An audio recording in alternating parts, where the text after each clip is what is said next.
Okay. Okay, welcome Emery High School, students, teachers, and staff. We appreciate you being here today. This is our third annual Career Day, and we're excited especially to welcome all of the presenters that are here. Thank you for coming and sharing your expertise, your professions with us, and the opportunity for our students to learn more about the careers that are out there for them after graduation, and sometimes even before graduation. A couple of quick announcements. First of all, as mentioned earlier on the intercom, there's been a couple of additions to our presentations. KOAL, Castle Country Communications, is going to be set up in this office. It's at the main office conference room. Also, State Parks will be out in Mrs. Witzel's room in the trailer. Couple other things. There are surveys to be taken. They can be taken either with a Chromebook or with your phone. But please take your phones, use them to take the surveys only. Other than the surveys, remember the cell phone policy here at Emery High School. My understanding is you've been doing great. A few other announcements. Once after our keynote speaker, the bells will be turned off and we will put out an announcement on the intercom just prior to the end of the sessions so that you can be prepared to move to your next session. You're going to have 4 opportunities to witness careers, talk to professionals, and see what they do and what it takes to do what they do. We encourage you to ask questions and to pay close attention. Make sure I've got everything covered here. Again, remember to take the surveys. That is what gets you entered into the prize drawing at the end. At this time, I'd like to welcome our keynote speaker. Rob Powell is a dedicated educator, mentor, and leader with over 27 years of experience in technical education. Rob has made a lasting impact on countless students, professionals, and organizations. He is a lecturer at Utah State University and is currently serving as Associate Department Head. He has taught in diverse settings, from professional seminars and technical education classes to credit courses in the College of Agriculture and Applied Sciences. Rob holds a master's degree in business from the Huntsman School of Business, specializing in human resource management. His professional journey has taken him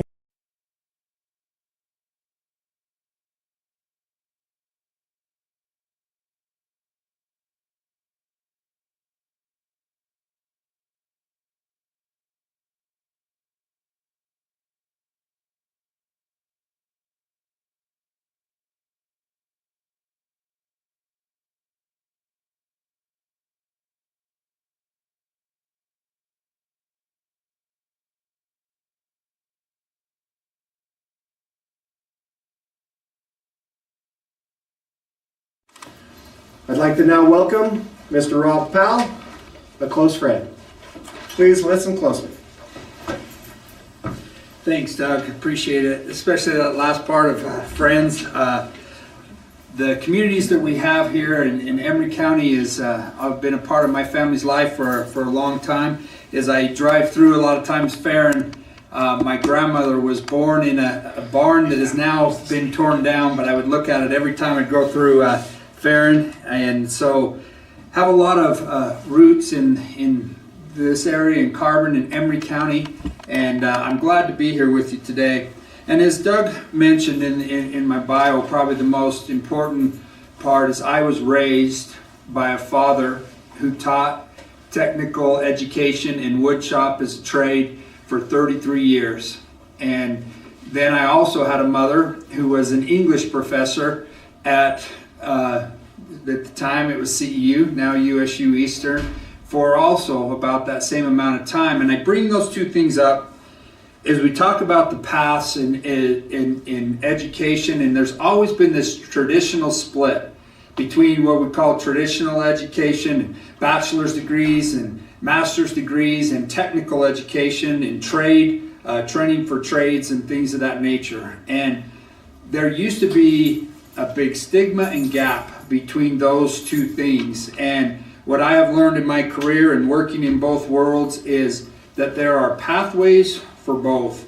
And what I want to emphasize a little bit today is I'm going to do one thing my English professor mother taught me is you tell them what you're going to tell them, and then you tell them, and then you tell them what you told them, and then you be done. So we'll do that process. So what I want to talk about today is why technical education as a very possible route, and the importance of trades as you go into the classrooms and all the different places you'll go.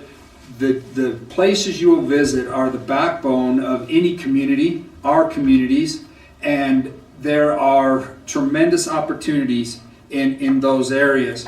So I want to start with some reasons why technical education. Then I want to give you what I have found over the years, being both a behavioralist and a business person, as I have gone out to businesses, a secret weapon that will help you start your careers in your life, and it works for your professional life and personal life, and then we will tie that together. So first I want to talk a little bit about why technical education, why careers.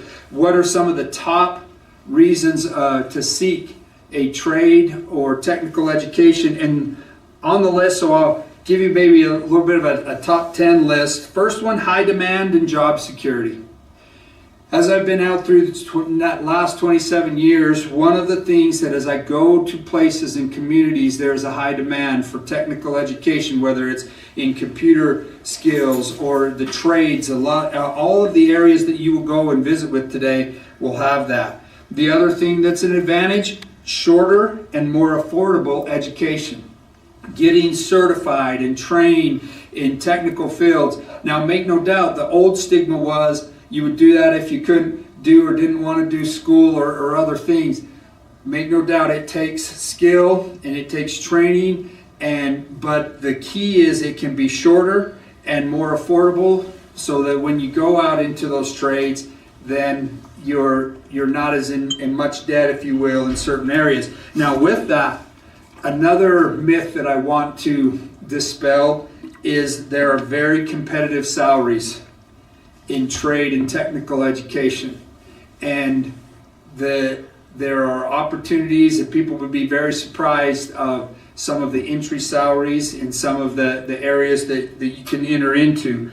The other thing is if you're sitting there and you are a hands-on person and you like to work with your hands and be in places, trades and technical education businesses is a very important place to be.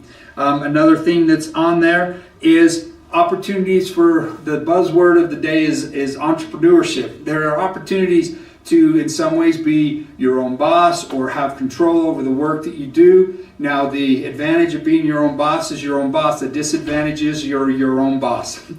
So there's trade-offs to that. Rapid entry into the workforce and change. You can get in quickly into things and start to progress. A variety of career paths. I've just put down a few. The trade careers span multiple industries, including construction, automotive, healthcare, technology. We have a program I know we have some of our law enforcement here. We have a post academy on our campus. Any of those trades, truck driving, diesel repair, truck repair, there are all kinds of different fields that, one, there's a huge need for, and also there are great opportunities. Another thing that we have found, they've done lots of studies, and at first when people get past the stigma they get in, the contrary to popular belief, man, it's just hard work. It is hard work, but there is very, very high job satisfaction. There are a lot of people that can go around the communities that they're in and said, I helped build that. I helped repair that. I helped structure that. I helped protect that. I help people be healthy in these environments, and there is a very, very high job satisfaction. Advancement opportunities. All of us want to advance or be the best versions of ourselves, and there are lots and lots of opportunities to do so. And the last top 10, if you will, that I think is one of the biggest in today's world. AI is huge. Automation, putting everything in computeration. Computeration is a Emery County, Carbon County word, but it means putting everything automized is a big thing, and a lot of jobs are going away. Let me share a stat with you. By 2045, 70% of the jobs that will be available in 2045 don't even exist today. So technology and things will take over a lot of things. However, as the forecasts and things show, things that won't go away are the trades, the importance. Even if we have robots doing, you still need people to do the robots, to program all of the things that these kind of trade skills is. They call what we call in the industry is their future proof. Is they will be available. There will be a need for them. And one of the scary things that we're saying as I go out to businesses and industries is they're needing people, recruiting. A lot of people are retiring. As you sit in your classrooms, you are those future employers and employees that will shape 2045 and forward. And I just want to tie, so those are some reasons for technical education. Now what I want to tie and end with is I have gone out over the last 25 years and I have visited with employers, with businesses, with people, and I have asked them the question and taught lots of classes on how to be a valuable employee, how to advance, how to make yourself marketable. As you sit there, and a lot of you seniors, this will apply to even more. As you go out and as my grandpa would say, as you become big and ugly like the rest of us, and you go into your careers and into things, what are some things that can help you? And one of the things that almost every business has told me that surprised me is the number one thing wasn't just the skill in whatever trade or business you're going into. It's important to have those and to have that craft, but it's what they refer to, or we refer to in a lot, is the human skills or the soft skills. Being able to play nice in the sandbox with others. Being able to be reliable, to be on time, to know that when I'm here, to be here, to do all of those things, how to collaborate and work with other people. And at first, the first 5 or 6 years when I'd hear that, I'm like, yeah, that's important. But it has even become more important as computers and technology does a lot of the things that we used to do. It's the connection. Being able to connect humans with humans, life with life is one of the most important skills that you want to develop. So as I taught skill development classes, I'd have students at the college say, what's going to give me an advantage? And of course, being able to have the craft and the skill is important, but the more important part that they have found is being able to develop entrepreneur skills, as I said, communication skills, and working with others. And I want to end with one example from a study that was done. I went to a conference in Atlanta.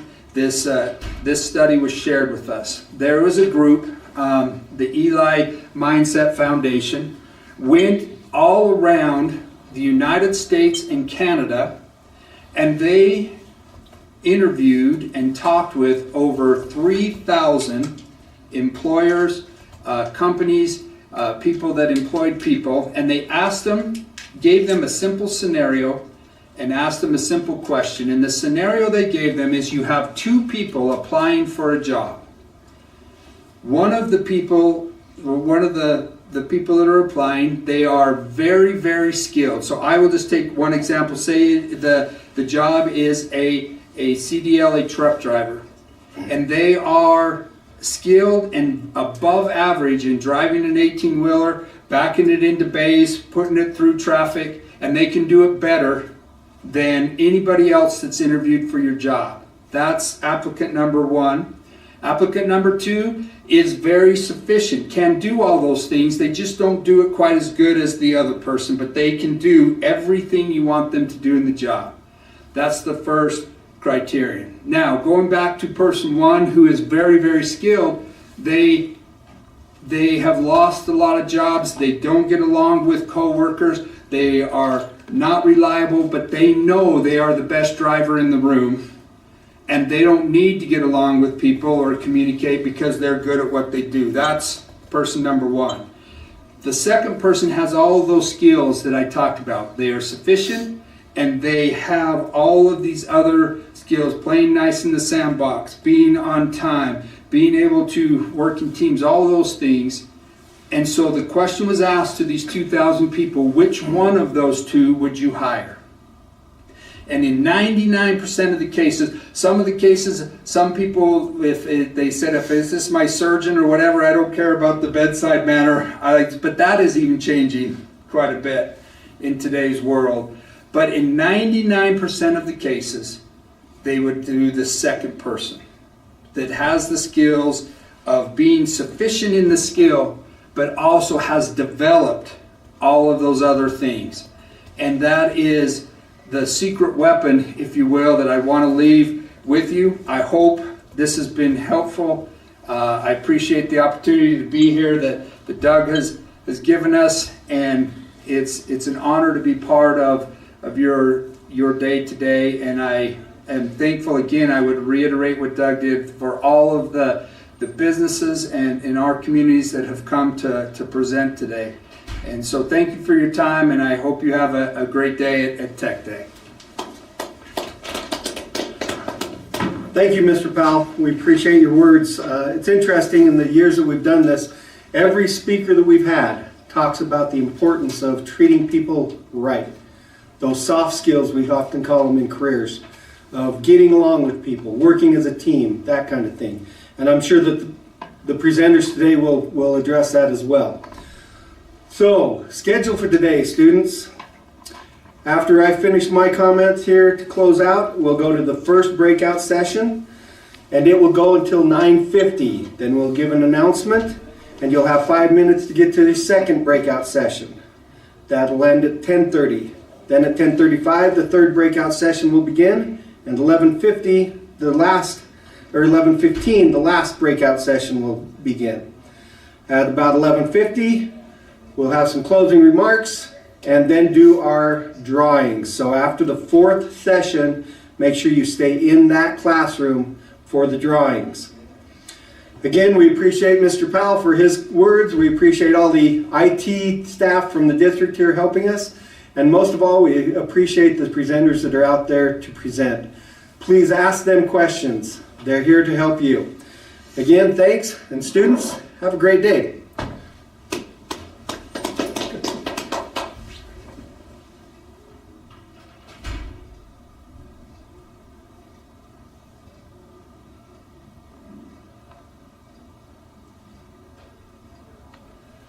It's a long delay. So are we off then? Yep. You have to do that delay in case you swear.